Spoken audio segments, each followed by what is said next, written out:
Yo, what is going on, you guys, and welcome back to another video. In this video, I am going to be going in depth on how to get better at box fighting in this brand new Fortnite season. Many of you guys have wanted me to make a video on this topic, so I've decided to make an in-depth guide on how you can all get better at box fighting. For tournaments like solo and trio cash cups, you need to know how to properly box fight, so be sure to pay attention and get out a piece of paper and a pencil if you forget things easily and take some notes. Before this video starts, for those of you that do not know, I stream on my Twitch channel every Saturday and Sunday, so please head over there and check it out. There's a link in the description. I also have a Discord server that you guys should feel free to join if you want to join a friendly community. Anyways, I'm going to be going over some very specific techniques and strategies that all competitive players should understand.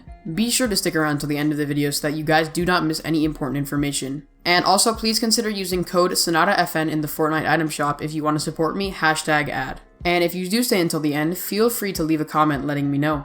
Alright, first I am going to go over what is box fighting and why it's important. Simply put, box fighting is essentially manipulating a one-by-one structure offensively or defensively through edits, resets, and taking and defending various build pieces. So I bet most of you guys are wondering why exactly box fights are important if you're a competitive player. Well, the main reason that you should improve at your box fighting is because 99% of the fights that you will take in your games are going to be box fights. Regardless if you are in an early, mid, or late game, you will almost always be in a box fight. If you get good at box fighting, then you will easily make it to endgame almost all of the time, because any mid-game box fights you do get into, you should win very easily. Now I'm going to go over exactly what peaks are good for box fighting. If you guys don't know, peaks is basically how you can see the opponent using your third-person camera view, and you can shoot them from this camera view. The main tip I will give you guys before I show you these peaks is not to take 50-50s. By not taking 50-50s, you have a less chance of dying in your fights. Alright, now I'm going to go in game here and show you guys what peaks will help you during a box fight while I explain.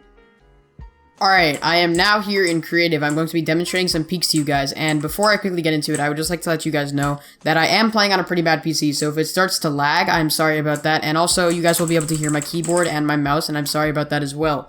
But getting right into it, I'm going to show you guys a couple of different peaks for all the different types of build pieces. So starting with the wall, so let's say that there's a box right here, right? The first best peak that I can give you guys for this is obviously the simple top corner edit. You can shoot, then you can reset the wall, and just do various different things with that. And this is one of the best things. It's also known as a peanut butter edit. It's very good if you're in like a very close quarters box fight. If you're trying to do like a, I guess, aim duel of sorts with somebody. It's an all-around very good peak. It's very commonly used in the pro and competitive scene, and even like just the creative warrior scene. But it's very good just because when you jump, I don't know if you guys know this, when you jump, there's a little portion of your head that's visible, and you can actually hit that of the other players. So let's say that there's a box fight that's going like this, and I'm on this side. You can maybe be on a cone if you want as well, but I prefer to be on the normal ground, so I just sit down here. You could jump and you'll be able to see their head right there if they jump at the same time. So that's just an example of one peak. Now, going on to the next peak with a wall. This is going to be this peak right here. It's very, very commonly used. It's known as I don't really know what it's known as very much, but it's basically you edit the top 3 tiles of your wall, and basically what you're going to do is it's going to be just enough, it's just going to be just tall enough to cover your head. So they can't see you while they're standing, but if they jump, they'll be able to see you. So, which is most of the time, you should do this peak, crouch, and then jump and shoot and reset. And that's the case with most of these peaks. You're gonna shoot and reset, which is very quick. And if you guys don't have scroll wheel reset bound, please bind it. It's very, very useful. So yeah, I don't know what the name of this peak is, but it's very useful. Just as I'd say equally as useful as the peanut butter edit. And you can even do it while on a cone and then shoot them. You can do it while, I don't know, on the side and then edit, shoot. You know, it's extremely useful. So I really like that peak. Going on to the next and final wall peak, this is actually going to be one where you're on top of the box. So basically, let's say that you're attacking somebody's box like this, and you take their cone, right? What you could do is you place a wall here, then you do a peanut butter edit up top, and you stay like this. So when they edit open their floor, you can try and predict it. You can go for a pre-fire on it. There's various different things, and this is mainly when you're on top of somebody's box. So it's really just useful for that. But that's an extremely good peak for, those are 3 extremely good peaks for walls. All of those really work pretty well. And you can even use something like this if you really want to. With something like this, which is basically the same thing except it doesn't cover this side. So you can go like this maybe if you want, but you know, there's various different peaks in that regard.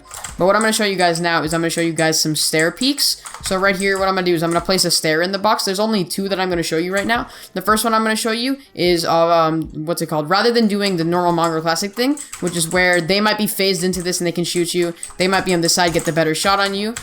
you could catch them off guard. Let's say that obviously your ramp's going to be like this by going like this and crouching off to the side. Now you have full vision on them.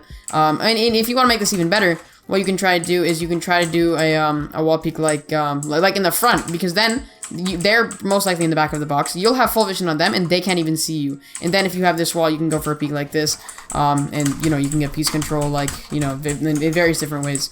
So that's a really good peek in terms of stairs. But I'm gonna show you guys the second one now. The second one's one that I use a lot, and if you guys have box fought me, you'll definitely notice this. So let's say that I start doing I put a stair right here, and the one that I'm going to show you is, so you basically start in the very back and then you edit to this open, or you could go this way. Either way works perfectly fine.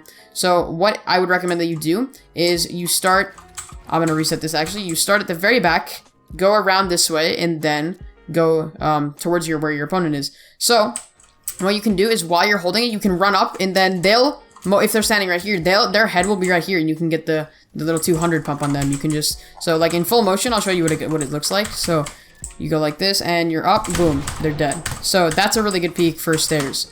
So yeah, just for reference. And that's an extremely good peek for pretty much every type of player. So I would recommend that you guys try that out. But now going into the floor peeks. So floor peeks are strange. There's only really one I'm going to show you. So let's say that you're standing right here. You take their cone, you edit this open, and then you take their floor, right? So one peek that's extremely good is, obviously there's this peek where you could like peek over like this. There's another peek where you could go like this, and then obviously there's this. But the peek that I'm going to recommend is actually this peek right here. You can put a stair, you can put a cone, you can even edit the floor. You can edit like the walls inside of the thing if you have control of that. But the reason that this peek is so good is because you can switch directions. So this one's the one piece, the one peek that has many different directions, and you can come from different ways. Like for example, you can go like this and then drop in this way, reset it, and then fake them out, and then like somehow I guess go in the other way. That wasn't a really good demonstration, and also it's also a very small thing. Small opening, so they won't really be expecting it. And also, it's very, very unexpected. Nobody really expects you to do an edit like this and then shoot. And you know, you can do various different things. Like you can like shoot from a strange angle, and yeah, you can even drop them down. Like if you're in the box, like let's say that you're in the box and this is your piece, and like you're on a cone or something, you can do this. They're standing right here. You could drop them down. Oh wait, whoops! You can drop them down, shoot them, and you should be fine. So yeah, that's a pretty good peek. But the next one I'm going to show you is for cones. This peek is widely used by, I'd say pretty much every single pro uses this peek, at least like in most tournaments. So this peek is basically going to be, you place a cone in their box, and rather than just editing it open and shooting it, what you could do is you could edit the back tile first, which catches them in there, and then you edit this front tile, hide, and then shoot. And this basically just catches them way off guard. It's like a perfect opening to where you are, and it's very, very quick and easy. And on top of this, what you can do is you can even try and do this the other way while this is edited, and then you can try and shoot their toes, which is actually really underrated. Shooting somebody's toes does the same amount of damage as body damage, so you could shoot them from right here, and it's very useful. So yeah, those are the peeks that I'm going to show you for all of the wall, floor, stair, and cone. Those are very useful, but I'm going to actually show you one more outside of the box with cones. So if you're taking somebody's wall, this is what Booga likes to do. You can set up something like this, and then put a wall just like that, do the little peanut butter edit right there. So rather than, if they try to edit out, and you can do this on both sides if you want to, obviously, depending on where they'll go. If they try to edit out of the side, you can instantly just jump in place too, and then you'll already have the wall in front, so they can't wall you off, and then you can just go in for piece control, and you should be fine. So that's a really good peek with some cones. It takes a little bit to set up, but you know, it's pretty good. So that's really all I'm going to show you guys for peeks. So yeah, I'm going to go back to the other me talking when I was doing the voiceover. So yeah. Thank you guys.